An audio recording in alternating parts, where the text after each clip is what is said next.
Sweetheart, use Mom's card. She's got about $130,000 saved, my son said.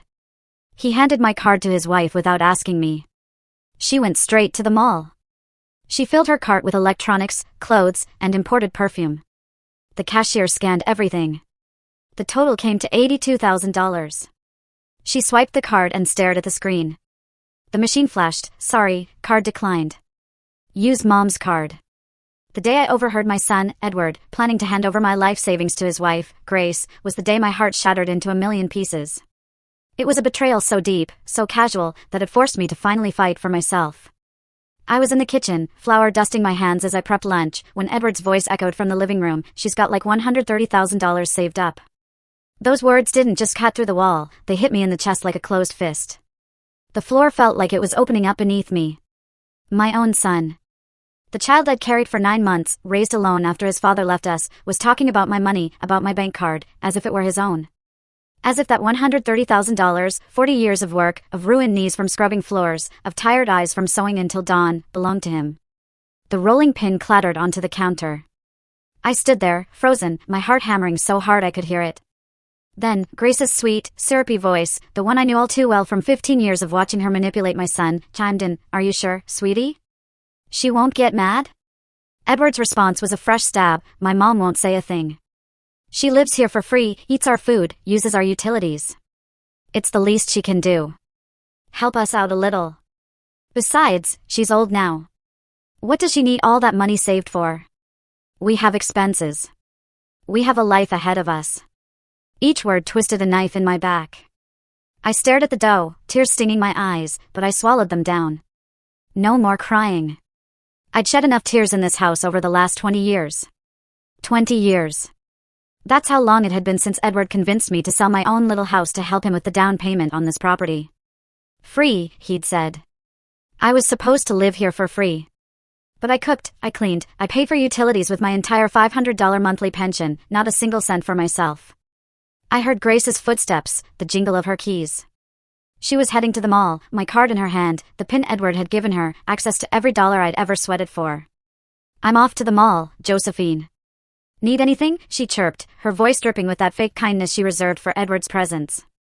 As if we were friends. As if she hadn't slowly, piece by piece, taken my son from me. "No, dear, thank you," I managed, my voice firm, not daring to turn around, not letting her see my face. The door closed. The car engine roared, then faded down the street. I sank into a kitchen chair, staring at my hands. 68 years old. Wrinkles, age spots. Hands that had worked tirelessly since I was 14. I remembered every single one of those $130,000. Each bill had a story. A sacrifice. A surrender. The first $10,000 came from 3 years as a seamstress, 6 a.m. to 8 p.m., 6 days a week, $20 a day, saved in an envelope under my mattress. Eating rice and beans, never buying a new pair of shoes. Another $20,000 from cleaning jobs on Sundays, my only supposed day of rest. 3 huge houses, $50 each, $150 saved, every cent. The rest? Years of saying no to life. No new clothes. No salons. No restaurants. While other women my age traveled, I counted pennies, tucking them into that bank account I'd opened 30 years ago. For what? To have my own place someday. A small, modest apartment where no one could tell me I was living for free. Where I could close my door and be the master of my own space, my peace, my life. It wasn't much to ask for, not after 68 years. But now, my son, my own son, had just given away my card. As if I didn't exist. As if my life's effort was worthless. Edward strolled into the kitchen, phone in hand, not even glancing at me. He poured water, leaned against the fridge. "Mom, I have a meeting at 3 and I need to eat quick," he said, that demanding tone he'd adopted lately. Not a question. A command. Almost, I replied, my legs shaky, but I got back to the dough. "Hey, Mom. Grace went to the mall. We needed a few things for the house," he mumbled, still glued to his phone, as if it was completely normal. I stayed silent, kneading the dough harder than necessary, anger and pain swirling inside me. "Did you hear what I said?" Edward asked, finally looking up. "Yes, I heard," I said, not turning. "And any problem?" he snapped, irritation creeping into his voice, as if I were the one in the wrong. I turned and met his gaze. Those eyes. They used to hold love, respect, admiration. Now, only impatience and annoyance. Should I have a problem? I asked, my voice calm, but inside, a volcano was rumbling. No, of course not. It's just some things for the house. Besides, Mom, you live here. It's normal for you to help with expenses from time to time. He dismissed me, returning to his phone as if the conversation was over. Help with expenses, as if I didn't give him my entire pension every month. As if I didn't cook, clean, wash, iron for the whole family without a dime. As if I hadn't dedicated 20 years to serving them. I understand, I simply said, returning to my dough. Edward left. I stood there, looking out at the small garden I tended, the roses I planted, the tomatoes I grew, all in a house my son claimed was his alone. In that moment, a decision solidified. I wouldn't stand by while they stole the only thing I had left. Grace wouldn't spend in a day what took me 40 years to save. And I would certainly not continue living in a house where I was treated like a maid, not a mother. I finished lunch, wiped my hands, and walked straight to my room. I locked the door, pulled out my old phone, and dialed the bank. My heart pounded as it rang. National Bank. Good morning, this is Linda. How can I help you? A friendly voice asked. Good morning. I need to block my debit card immediately, I said, my voice firm. After confirming my name, account, security questions, and date of birth, the operator asked, I understand, Mrs. Josephine. Was there a problem with the card? Did you lose it or was it stolen? I chose my words carefully, let's just say someone has it without my authorization. Perfect. I am now blocking the card immediately. No one will be able to make any transactions with it. Would you like us to send a new card to your home address? Linda explained. Yes, please, but don't send it to this address. I'll pick it up in person at the branch next week. I didn't want Edward or Grace intercepting anything. No problem, Mrs. Josephine. Your card was blocked at 11:02 a.m. Is there anything else? No, that's everything. Thank you very much. I hung up, my hands trembling. I sat on the edge of my twin bed, the one Edward gave me because the room was too small for anything larger. I looked around, a 10 by 10 foot space, a bed, a small closet, a nightstand. This was my entire world in a 4-bedroom house. Grace had a walk-in closet bigger than my room. Edward had a private office no one dared enter. There was a TV room, a formal dining room only used for guests. And me? I was in the smallest room, originally the pantry. But I hadn't complained. Never. Because he was my son. Because I loved him. Because I thought one day he'd see me as his mother again, not a burden. How utterly naive I'd been. Edward's phone rang in the living room. His voice, answering, then silence.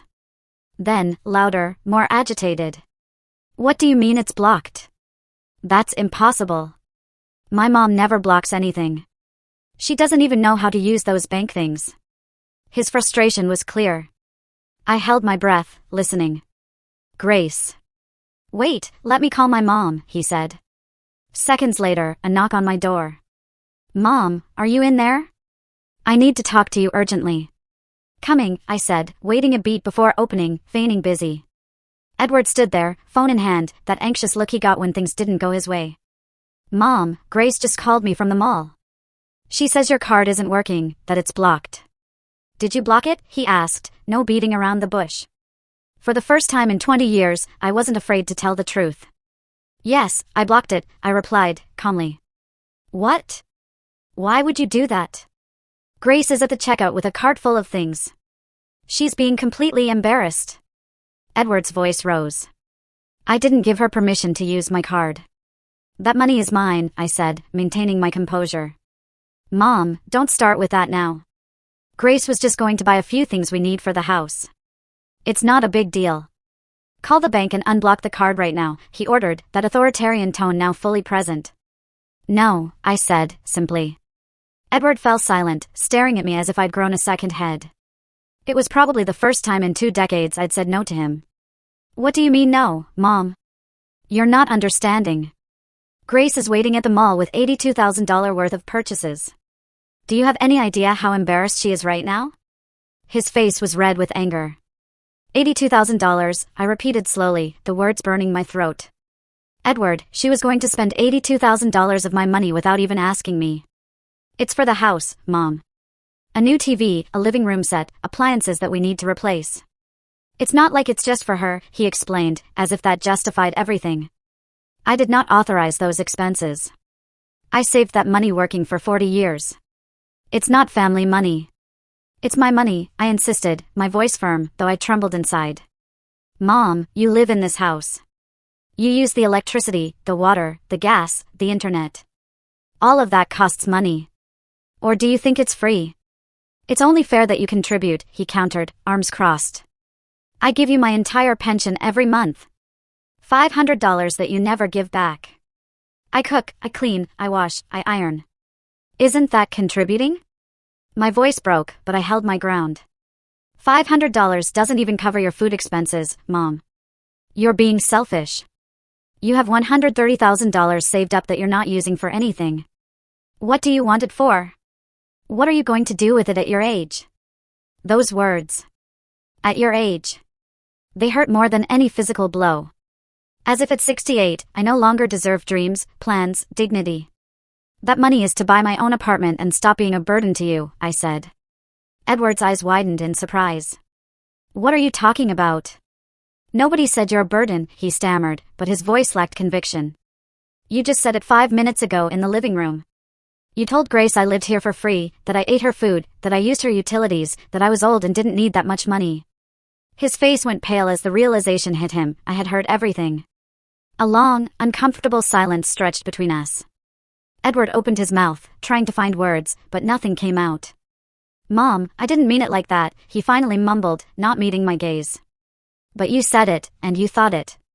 And right now you're more worried about Grace's embarrassment at the mall than the fact that she tried to spend $82,000 of my dollars without my permission. Tears threatened, but I held them back. She's my wife, Mom.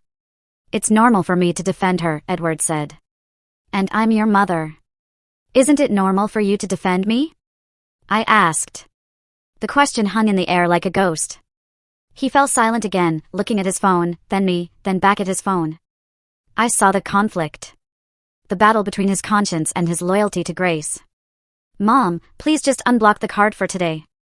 Grace is already there. She's already picked everything out. We can't leave her looking like a fool. We can talk about this calmly later, he pleaded, trying to manipulate me with guilt. No, Edward. Tell Grace to come home. The three of us need to talk, I said with a firmness I didn't know I possessed. Mom, don't make this bigger than it is. Please, he begged. I didn't do anything. You're the ones who took my card without permission. You're the ones who were planning to spend my money as if it were yours. I'm just protecting what belongs to me. I took a step back and closed my bedroom door. I heard him knock gently. Mom, open up, please. Don't be mad, he said, using that voice he'd used as a boy when he'd done something wrong. The voice that used to melt my heart, but now only fueled my anger. I didn't answer. I sat on my bed and waited. I heard his footsteps recede. I heard him on the phone with Grace, his voice low. Then, Grace's screams, so loud they pierced the phone, "Your mother is crazy." I'm standing here like an idiot in front of all these people. The cashier already called the manager. This is humiliating. Not a single ounce of guilt stirred within me. Let her feel embarrassed. Let her feel what it's like to be made to look bad. I'd felt embarrassed for 20 years. Every time they introduced me as the mom who lives with us. Every time Grace told her friends I helped around the house as if I were their maid. About half an hour later, I heard Grace's car. The front door slammed, rattling the walls. Her heels clicked on the hardwood floor, the sound that always announced a storm. Where is your mother? Grace's voice was venomous. Grace, calm down. Let's talk calmly, Edward tried to appease her. Calmly? Your mother put me through the biggest embarrassment of my life. There were like 20 people watching while the cashier tried to run the card over and over. I had to leave everything there and run out. I could picture her perfectly, red-faced, hands waving. I know, honey, I know. But she heard what we talked about this morning. She's upset, Edward explained. So what if she heard? We told the truth. She lives here without paying for anything. The least she can do is help us when we need it. It's not fair that she has $130,000 saved up while we're killing ourselves, working and paying all the bills for this house. Every word confirmed it. To her, I wasn't a person. I was a source of money. I got up from my bed, opened the door, and walked into the living room where they both stood. Grace glared at me, empty shopping bag still clutched in her hand. Josephine, we need to talk seriously, she said, without even a greeting.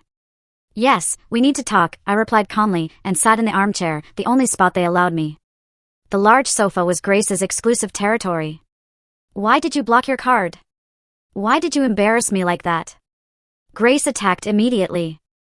I didn't embarrass you. You brought it on yourself by trying to spend $82,000 of my money without my permission, I shot back, meeting her eye. It's not just your money. This is a family. Families share. Grace shouted, taking a step toward me.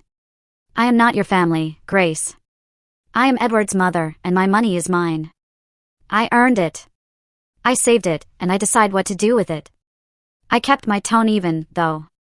Inside I wanted to scream everything I'd held back for 15 years. Mom, please don't be like that. Grace just wanted to buy things we really need for the house. The TV in the living room is 8 years old. The couch is all worn out. The refrigerator is making weird noises. Edward intervened, trying to justify the unjustifiable. If you need those things, buy them with your own money. You both work. Edward makes good money as an engineer. Grace works at that clothing store. You have 2 salaries. Why do you need mine? I asked. Because we have expenses, Josephine. This house doesn't maintain itself. The mortgage is $1,200 a month. Utilities another $300. Food about $500. Internet, phones, car insurance. It all adds up. There's nothing left at the end of the month, Grace explained, her victim tone perfected. I give you $500 for my pension every month. That helps, I said. $500 is nothing, Josephine. That barely covers your food. Grace sneered. Then let me go. Let me buy my apartment with my money and stop being a burden to you, I said. Grace and Edward exchanged a quick, unreadable glance. Mom, don't say that. Nobody wants you to leave. This is your home, Edward said, but his words sounded hollow, rehearsed. This is not my home, Edward. You said it yourself this morning. This is your house. I just live here, I said, my voice finally breaking. Oh, for God's sake, don't start with the drama, Josephine. Nobody said that. Edward was just talking. Grace rolled her eyes. He did say it, and he's right. That's why I want to leave. I want my own place where I'm the owner, where I pay my own bills, where nobody makes me feel like I'm a burden. The tears finally rolled down my cheeks. Mom, you can't live alone. You're 68 years old. What if you get sick? What if you fall? Who's going to take care of you? Edward's fake concern infuriated me more than his insults. I'm 68, not 108. I'm perfectly healthy. I can take care of myself. I did it for 40 years before I came to live here, I snapped back, wiping my tears. But it's different now, Mom. You're older now. You need to be with family, Edward insisted. What I need is respect and dignity, and I don't have that here, I said, rising from the armchair. Look, Josephine, let's be honest. Grace crossed her arms. You have nowhere to go. You have no other family. Your friends are in the same boat as you, or worse. You have no one. If you leave here, you'll end up alone in some sad little apartment, eating alone, watching TV alone, dying alone. Is that what you want? Her words were slaps, designed to demolish what little self-esteem I had left. And the worst part? She was right about some of it. My sister had died 5 years ago. My parents decades ago. My few friends were scattered. I'd rather be alone and at peace than accompanied and miserable, I replied, surprised by my own bravery. Oh, how dramatic. Nobody's making you miserable, Josephine. We're giving you a roof over your head, food, company. But of course, nothing is ever enough for you, Grace sneered. You don't give me anything. I pay with my pension, with my work in this house, with my dignity. I shouted, my voice rising for the first time. Your pension doesn't even cover half of what you cost us here. And washing a few dishes and sweeping a little isn't work. Anyone can do that. Grace screamed, completely losing her composure. Then anyone can do it. Hire someone. I'm leaving, I said, and walked towards my room.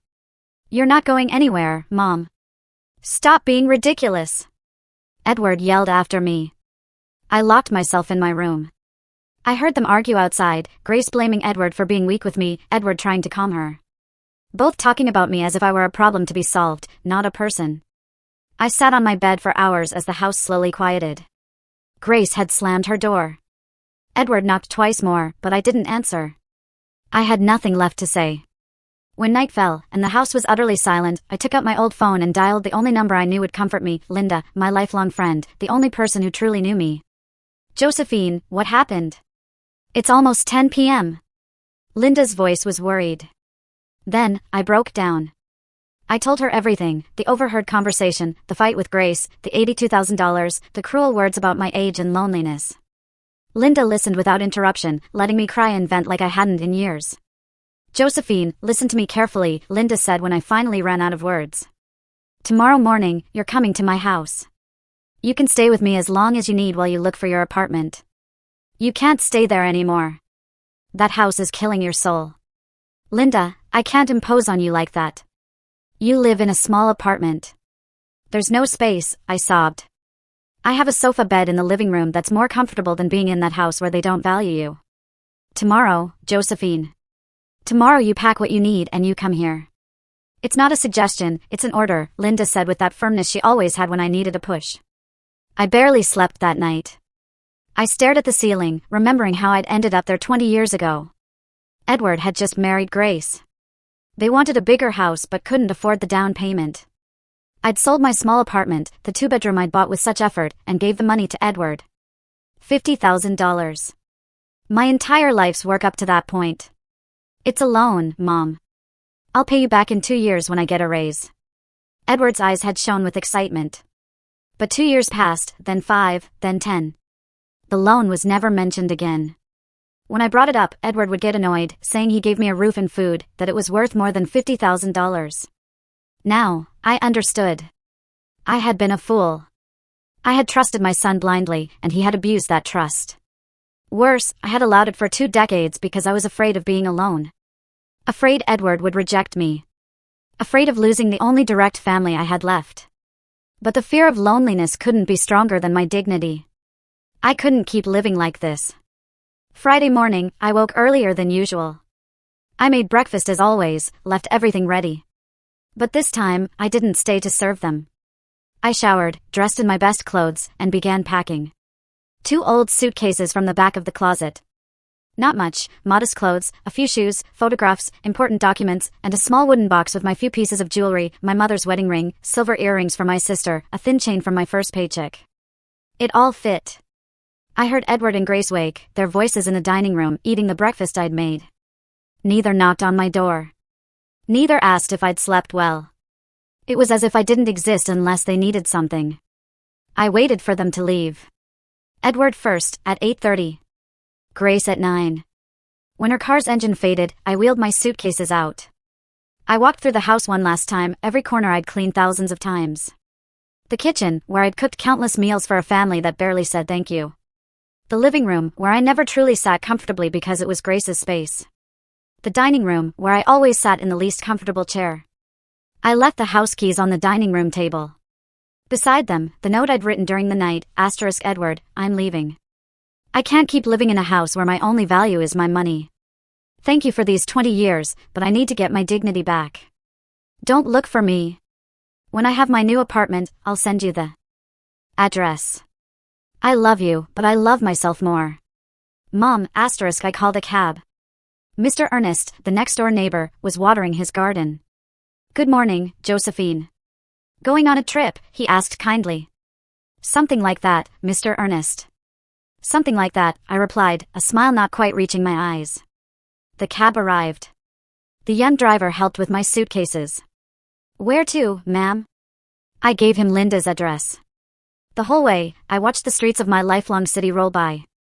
Every block took me further from Edward and Grace. And strangely, instead of sadness, I felt something like relief. Linda was waiting at her building's door. When I arrived, she hugged me so tight I could barely breathe. That hug made me cry again, but this time, not tears of pain, but of gratitude. "You're here. You're safe now," Linda whispered, stroking my hair as if I were a child. Her apartment was small, as she'd said. A living/dining room, 1 bedroom, kitchen, bathroom. But it was clean, tidy, and above all, filled with peace. No tension. No contemptuous looks. No hurtful words waiting to attack. The sofa bed is all yours. It's not much, but it's comfortable. And this house is your house as long as you need to stay, Linda said, showing me where to put my things. "Linda, I don't know how to thank you," I said, my voice broken. "You don't have to thank me for anything. That's what friends are for. Besides, you'll keep me company. Ever since I became a widow 3 years ago, this house has been too quiet," she said with a warm smile. We spent the rest of the morning organizing my things. Linda made space in her closet, showed me the kitchen. She made me feel welcome in 1,000 small ways. At 1 p.m., my phone started ringing. It was Edward. I didn't answer. He called again, and again, and again. Finally, he left a voicemail. "Mom, where are you? I came home for lunch and you're not here. I saw your note. Please call me. I'm worried." Worried. How interesting, he was worried now. He wasn't worried yesterday when he yelled at me. He wasn't worried when his wife tried to steal $82,000 from me. He wasn't worried for 20 years while I withered away in that house. Linda looked at me, questioning. "Are you going to answer him?" she asked. "Not yet. I need to think clearly first. I need to decide what I'm going to do with my life before I talk to him," I replied, turning off the phone. That afternoon, Linda and I sat on her small balcony, coffee in hand. From there, we could see the city, life bustling below. "You know what hurts the most, Linda?" I said after a long silence. "It's not the money they tried to spend. It's not even that they disrespected me. What hurts the most is that I lost 20 years of my life trying to earn my son's love. And now I realize that love was always conditional on what I could give him." Linda took my hand, her own hands, also wrinkled by years, strong and warm. "Josephine, listen to me. You didn't lose 20 years trying to earn his love. You gave 20 years of unconditional love, which is very different. You're not the problem. The problem is that Edward and that woman didn't know how to value what they had," Linda said wisely. "But I'm his mother." "Mothers are supposed to sacrifice for their children," I said, still clinging to that guilt. "Mothers should love their children, yes, but children should also love their mothers. Love isn't a one-way street, Josephine. And sacrifice has a limit. When the sacrifice is killing your soul, it's not love anymore. It's self-destruction," Linda replied firmly. She was right. Always. Linda had been my friend since we worked in the textile factory 40 years ago. She knew me better than anyone. She'd seen my marriage fail, how I raised Edward alone, how I slowly faded in that house. "Now you need to think about yourself. About what you want. About what Josephine needs to be happy," Linda continued. "I want my apartment. I want my own place where no one can make me feel like I'm in the way. Where I can have coffee in the morning without feeling like I'm using someone else's electricity. Where I can watch TV without being told I'm taking up the couch," I said. As I spoke, something inside me grew stronger. "Then that's what we're going to get. Tomorrow morning, we start looking for apartments," Linda declared. That night, I slept on Linda's sofa bed, and it was the best night's sleep I'd had in years. No tension. No fear of footsteps. No anxiety about what new humiliation awaited me. On Saturday morning, my phone was still off, but I could imagine the missed calls. I didn't care. For the first time in 2 decades, I was my priority. Linda and I had a quiet breakfast, talking about everything and nothing, laughing about old memories, making plans. We got dressed and went out. We had 5 apartments marked to see, all within my budget. The first was too dark. The second smelled damp. The third was perfect, but on the 4th floor with no elevator, and my knees. The 4th had plumbing issues. But the 5th. The moment I walked in, it stole my heart. It was a 2nd-floor apartment in a well-maintained, secure building. A living room with a large picture window overlooking a small park. A perfectly equipped open-plan kitchen. A spacious bedroom with a closet. A clean, functional bathroom. Not big, about 650 square feet, but cozy, bright, peaceful. "How much are you asking?" I asked the owner, Mr. Benjamin. $55,000. It includes a parking space and a small storage unit. HOA fees are $100 a month, $55,000. I could pay cash and still have $75,000 left for a comfortable future. Can I see it again? I asked. Mr. Benjamin nodded. I walked through each space, imagining my life there. My bed. My clothes. My photographs. Making coffee in my kitchen, reading by my window, sleeping without being startled awake. I saw my future in those empty walls. And that future was bright. I'll take it. I want to buy it, I said, my voice firm. Mr. Benjamin smiled broadly. Excellent decision, ma'am. It's an apartment with very good energy. He pulled out papers. We need to do the legal paperwork. Do you have a trusted lawyer or would you prefer I recommend one? I know a good one, Linda intervened. My cousin's son is a lawyer. He's honest and charges a fair price. Perfect. Then we can meet on Monday to start. It usually takes a week to complete. 1 week. In 1 week, that apartment would be mine. My name on the deed. I would be a homeowner, not a burden. We left with a signed agreement and a $5,000 down payment paid by check. Linda and I hugged on the street like excited little girls. You did it, Josephine. You're going to have your own place. Linda shouted, not caring who heard. I did it, I repeated, a huge smile spreading across my face. I really did it. Back at Linda's, euphoric, making decorating plans, I decided to turn on my phone. 32 missed calls from Edward. 17 from Grace. Over 40 text messages. They started worried. Mom, where are you? Please answer. We're frantic. Then the tone shifted. Mom, this is ridiculous. Stop the drama. We need to talk. The last ones were outright threatening. If you don't answer, I'm going to the police. This is abuse towards us. You're going to have to come back. You have nowhere to go. Linda read over my shoulder and snorted. That boy has lost his mind. Abuse towards them? As if they haven't been abusing you for years. I have to talk to him, I said, taking a deep breath. But by text. I don't want to hear his voice yet. I sat on the sofa and carefully composed a long message. Edward, I'm fine. I'm in a safe place with a friend. I needed to get out of that house to recover my mental health. For 20 years, I lived feeling like a burden. And yesterday's incident was the last straw.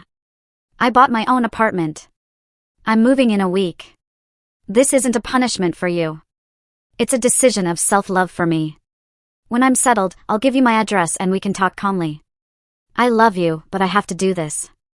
Mom, I pressed send before I could change my mind. The 2 check marks, then blue. Edward was typing. The 3 dots appeared, disappeared, reappeared. Finally, Mom, this is crazy. You can't just buy an apartment like that. Who's going to take care of you? Who's going to help you if you get sick? Have you thought about that? Besides, Grace is very upset. She says you owe her an apology for the embarrassment at the mall. We need you to come home and talk about this like adults. I read it 3 times. No apology from him. No acknowledgement of what they had done. Just more manipulation. More guilt-tripping. More fake concern. Are you going to answer? Linda asked. Yes, I said, and wrote a short, clear reply, Edward, I'm 68 years old, not 98. I can take perfectly good care of myself, and I don't owe Grace any apology. She tried to spend $82,000 of my money without my permission. If anyone should apologize, it's you too. We'll talk when I'm ready. Mom, I sent it, then turned off my phone again. Linda was right. I needed space. Sunday was absolute peace. Linda and I went to church, something I hadn't been able to do in years because Grace always organized huge family breakfasts. Afterwards, we strolled through a flea market, looking for second-hand furniture. I found a small, beautiful dining table for $80. A set of pots for $30. Plates, glasses, towels. Linda insisted on buying me new sheets. So you can start your new life with new, clean sheets, with no history, she said, paying for them. I couldn't help but cry, but this time, from emotion. We stored everything in Linda's building storage unit. Every object, every choice, was another step towards my freedom. Monday morning, I met Ferdinand, Linda's cousin's son, the lawyer. He was serious but kind. He reviewed everything, verified the apartment's status, and explained each step. Mrs. Josephine, everything is in order. The apartment has no debts, no liens. Mr. Benjamin is the sole owner. We can close the sale next Friday. Are you sure you want to pay in cash? You could get a mortgage. No, I want to pay in cash. I want it to be completely mine. No debts, no mortgage. I've waited my whole life for this moment, I said with conviction. I understand. Then next Friday at 10 a.m., we'll meet here to sign the deeds. You'll need to bring the payment for $50,000, plus $5,000 for notary fees and taxes. The $5,000 down payment you already made will be deducted, $55,000. Less than half my savings. I could do it. I would do it. I left his office feeling stronger than ever, seeing the city with new eyes. Everything was different when you were building your own life. Back at Linda's, I briefly turned on my phone. Edward had sent one more message, his tone completely changed. Mom, I talked to Grace. She's willing to apologize if you do, too. We can forget this whole misunderstanding if you come home today. We miss you. The house isn't the same without you. Please think carefully before you make a mistake you can't reverse. A mistake I couldn't reverse? As if buying my own home was a mistake. As if reclaiming my dignity was something to regret. As if 20 years of feeling invisible wasn't the real mistake. I didn't reply. The next few days were a blur of nerves and excitement. Linda and I bought more things for my apartment, a small, comfortable sofa from a garage sale for $120. A used, excellent condition queen-size bed for $200. A bookcase, lamps, curtains. I went to the bank for the cashier's check. Ramona, the young teller, was patient. Ma'am, this is a considerable amount. Are you sure this is a legitimate transaction? We don't want you to be a victim of fraud, she asked, genuinely concerned. It's not fraud, dear. I'm buying my first home at 68, I replied with pride. Ramona smiled broadly. That's beautiful, ma'am. Congratulations. My grandmother also bought her house at 70 after divorcing my grandfather. She told me they were the best years of her life. Her words filled me with hope. It wasn't too late. It was never too late to start over. Thursday night, the day before signing the deed, Edward showed up at Linda's building. I don't know how he found the address. He buzzed insistently until Linda answered. Who is it? She asked dryly. It's Edward, Josephine's son. I need to speak with my mom. I heard his voice through the intercom. Linda looked at me, her eyes asking what I wanted to do. I took a deep breath. Let him come up, but you stay here with me. Linda nodded. Minutes later, Edward knocked. When I opened the door, I was surprised. He looked worn out. Dark circles under his eyes, wrinkled clothes, messy hair. Not the successful engineer he pretended to be. Mom, he said, his voice cracking a little. Edward, I replied, not moving from the doorway, not inviting him in. Can we talk? He asked, glancing at Linda, who stood arms crossed like a guardian. Here is fine, I said. Edward sighed, running a hand through his hair. Mom, this got out of control. I know Grace and I were wrong. We shouldn't have taken your card without permission.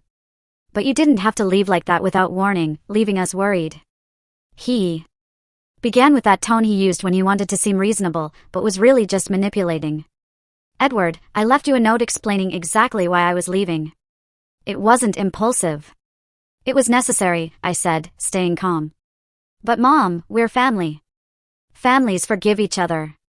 Families solve their problems together, not by running away, he pleaded, taking a step closer. Families also respect each other, Edward. And you haven't respected me in years. It's just that I was so used to the mistreatment that I stopped noticing, I said, the words coming out with more force than I expected. Mistreatment, Mom? We never mistreated you. We gave you a roof, food. Everything you needed.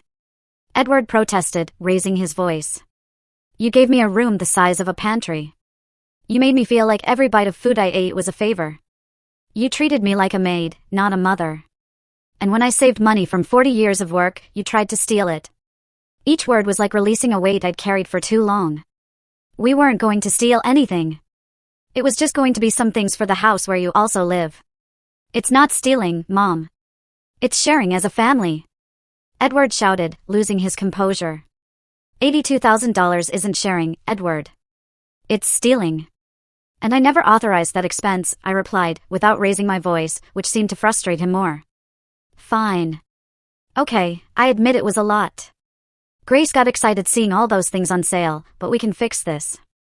Come home and I promise that none of this will ever happen again. He changed tactics, now pleading. I'm not coming back, Edward. Tomorrow, I signed the deed to my new apartment. I'm moving this weekend.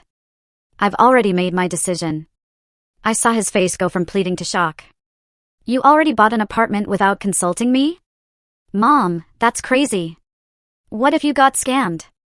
What if it's a bad deal? I should have checked those things with you, he panicked. I have a notary, a lawyer. Everything is legal and verified. I didn't need your permission, Edward. I'm a 68-year-old adult with full mental capacity. I can make my own decisions, I explained patiently. Edward was silent for a moment, processing. I saw his eyes darting quickly, calculating. How much do you have left after buying that apartment, he asked. And there it was.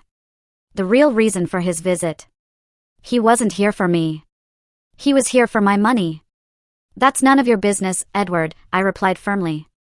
Of course it's my business. I'm your son, your only family. I have a right to know how you're managing your finances. At your age, you can make errors in judgment, he said with that patronizing tone. At my age, I have more experience and wisdom than you. I've managed my money for 40 years without making mistakes. I'm not going to start now, I said, crossing my arms. Mom, let's be honest. That money is also a little bit mine. I've supported you for 20 years. I've given you a house, food, utilities. That has a value. If we calculated, I probably owe you little to nothing. His words hit me like a bucket of ice water. Linda stepped forward. Young man, I think it's time for you to leave. You heard your mother. She's made her decision, and you have no right to her money. She intervened, her voice firm. You stay out of this, ma'am. This is between my mom and me. Edward snapped rudely. This is my house, and I can get involved whenever I please. And I'm going to ask you to leave right now or I'm calling security. Linda said, taking out her phone. Edward looked at me, a mixture of anger and desperation. Is this what you want, Mom? To break up our family? To let strangers get between us? He asked, pointing at Linda. Linda is not a stranger. She's been my friend for 40 years. She's been by my side in times when you didn't even exist. And no, Edward, I'm not breaking up the family. The family broke when you stopped seeing me as your mother and started seeing me as your ATM. Tears threatened, but I held them back. I can't believe you're doing this. Grace was right about you. She said you were selfish, that you only thought about yourself, and I defended you. What a fool I was. Edward spewed, venom in every word. Those words hurt, but they also confirmed what I already knew. Grace had poisoned my son against me for years, and he had let her. If that's what you think of me, then it's better that I get out of your life. I don't want to be a burden to anyone, I said, my voice trembling. Fine. Perfect. Go to your apartment. Live alone. But don't come running when you get sick or need help. Don't come back when you realize you've made a mistake. Edward said, turning to leave. Edward, I called out. He stopped, not turning. I love you. I'll always love you. You're my son, but I can no longer live sacrificing my dignity for your comfort. I hope one day you understand that. He didn't reply. He just kept walking to the elevator, pressing the button, disappearing behind the closing doors. With those doors, a chapter of my life also closed. Linda hugged me as I finally allowed myself to cry. I cried for the 20 lost years, for the broken relationship, for the family that could have been but never was. But I also cried with relief. I knew I had made the right decision, even though it hurt. I barely slept that night, replaying the conversation, wondering if I'd been too harsh. But every time I thought about going back, I remembered the 20 years of small and large humiliations. The attempted theft. The feeling of being invisible. No. I couldn't go back. For the first time, I had to choose myself. Friday dawned sunny and beautiful, as if the universe was celebrating with me. Linda and I dressed in our best. She insisted on accompanying me to the lawyer's office. This is one of the most important days of your life, Josephine. You're not going to live it alone. We arrived early. Mr. Benjamin and Ferdinand, the lawyer, were already there. Good morning, Mrs. Josephine. Ready to be a homeowner? Ferdinand asked warmly. More than ready, I replied with a huge smile. The process took almost 2 hours. I signed countless papers. Ferdinand patiently explained each document. When it was time for the $50,000 check, my hand trembled slightly. It was almost everything I had. But I looked at Linda, beaming with pride, and remembered why I was doing this. I placed the check on the table. Mr. Benjamin reviewed it, nodded, and Ferdinand officially processed it. Very well, Mrs. Josephine. With this, we complete the transaction.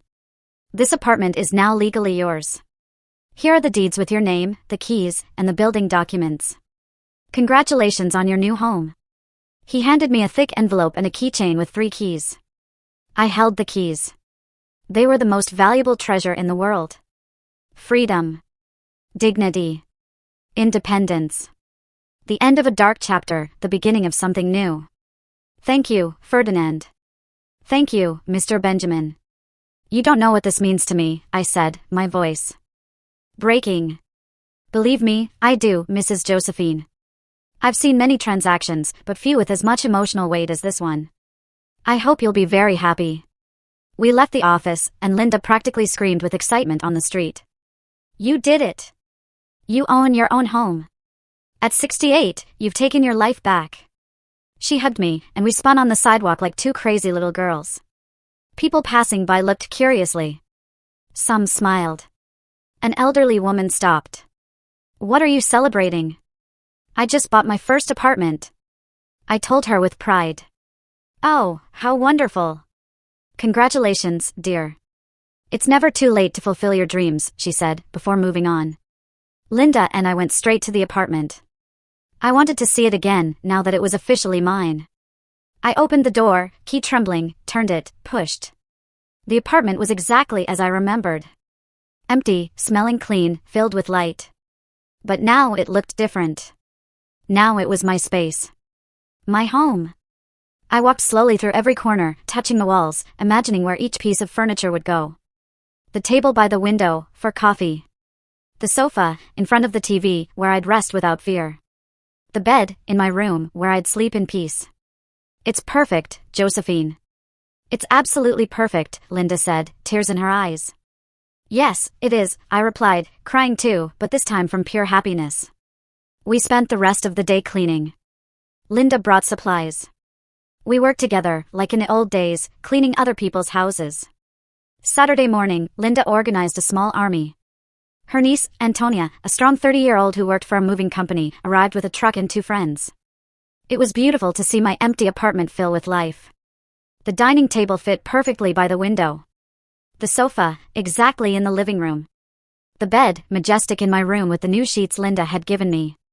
Every object in its place. Antonia and her friends refused full payment.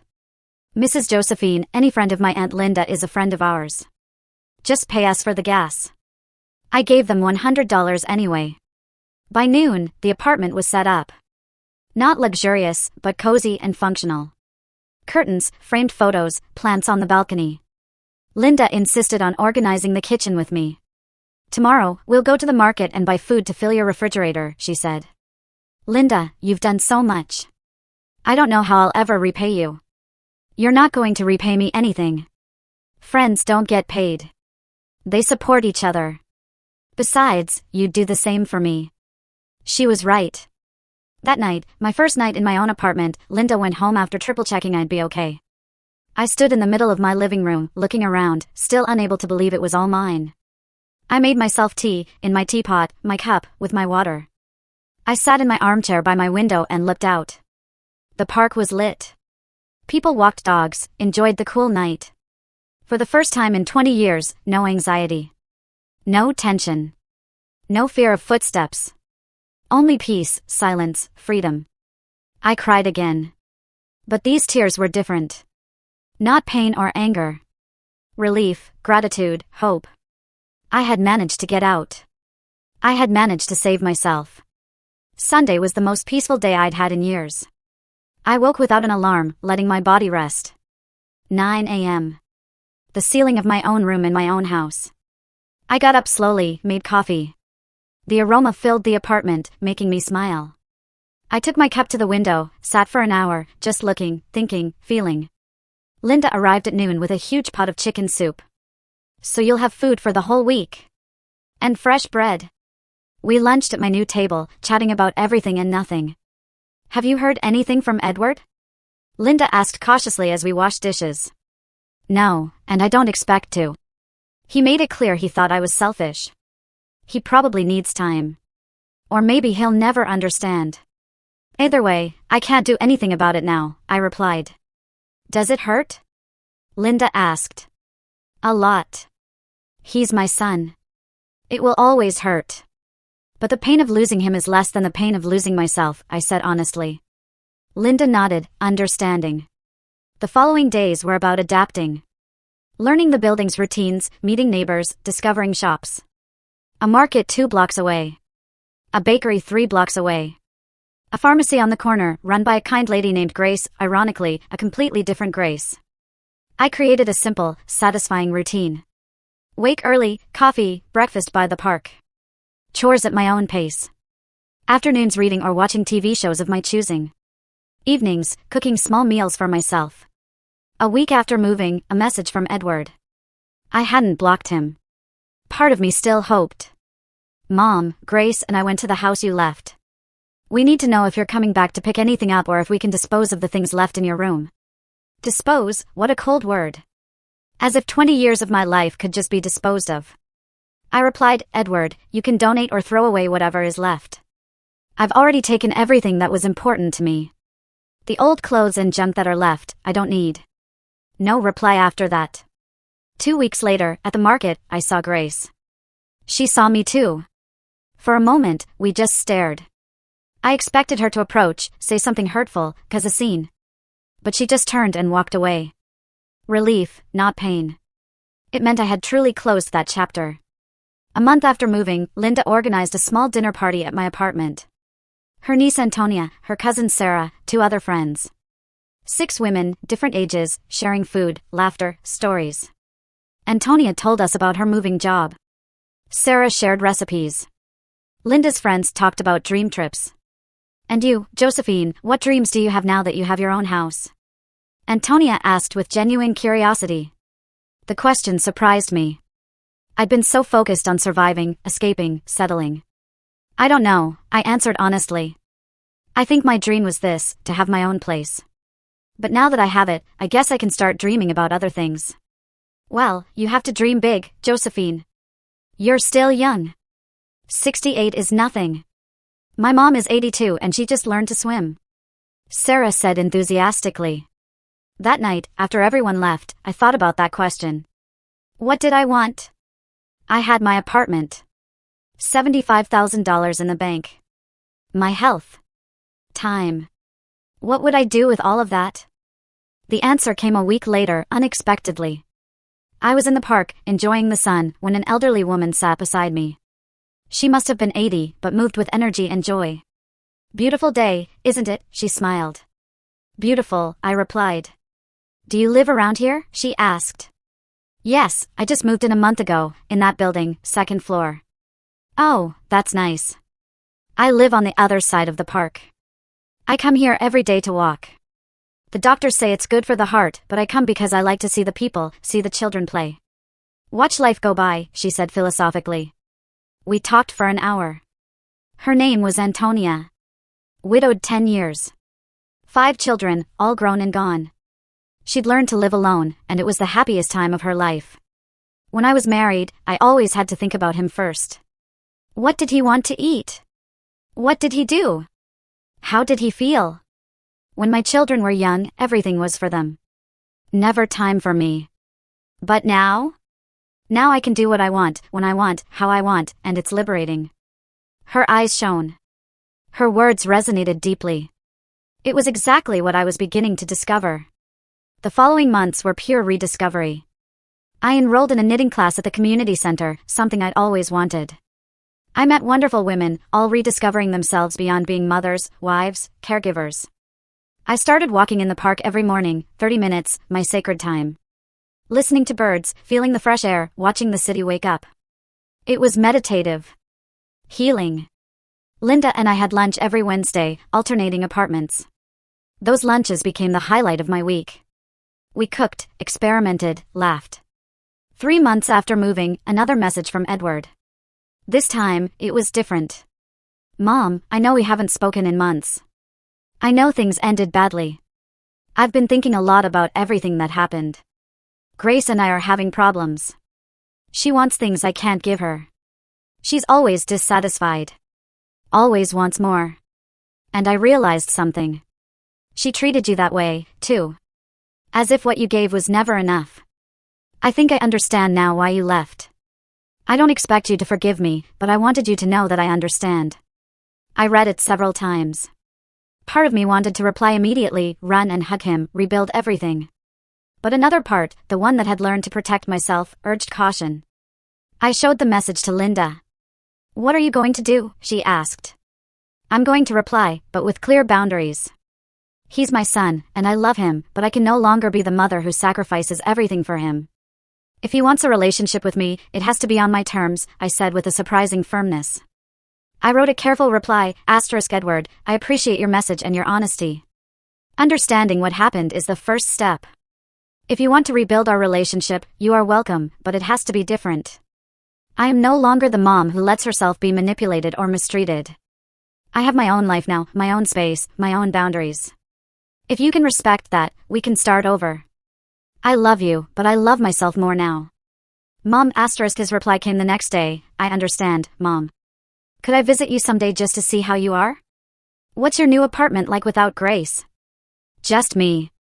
We agreed he would come the following Sunday. I spent the whole week nervous, obsessively cleaning, mentally rehearsing what I'd say. On Sunday, he arrived promptly at 3 p.m. When I opened the door, I saw a different Edward. Thinner. More gray hair. Tired, but also softer eyes. Hi, Mom, he said, his voice trembling. Hi, son, I replied, and we hugged. A long, healing hug, full of unsaid things. I showed him the apartment. He walked through each space, attentively, touching furniture, looking at photos. It's beautiful, Mom. It's small but cozy. It feels like you, he said with sincerity. We sat at my table by the window. I served him coffee and cookies. We talked for hours. Edward told me about his problems with Grace, how she constantly pressured him for more money, more things, more status. He told me he'd started therapy to understand his own patterns. The therapist made me see that I repeated with Grace the same thing Dad did to you. I let her treat you badly because I wanted to keep the peace in my marriage, without realizing I was sacrificing my relationship with you. Edward admitted, tears in his eyes. Edward, your father and you are two different people. Your father abandoned us. You stayed, albeit in a distorted way. The fact that you recognize it now means you can change, I said, taking his hand across the table. Can you forgive me someday?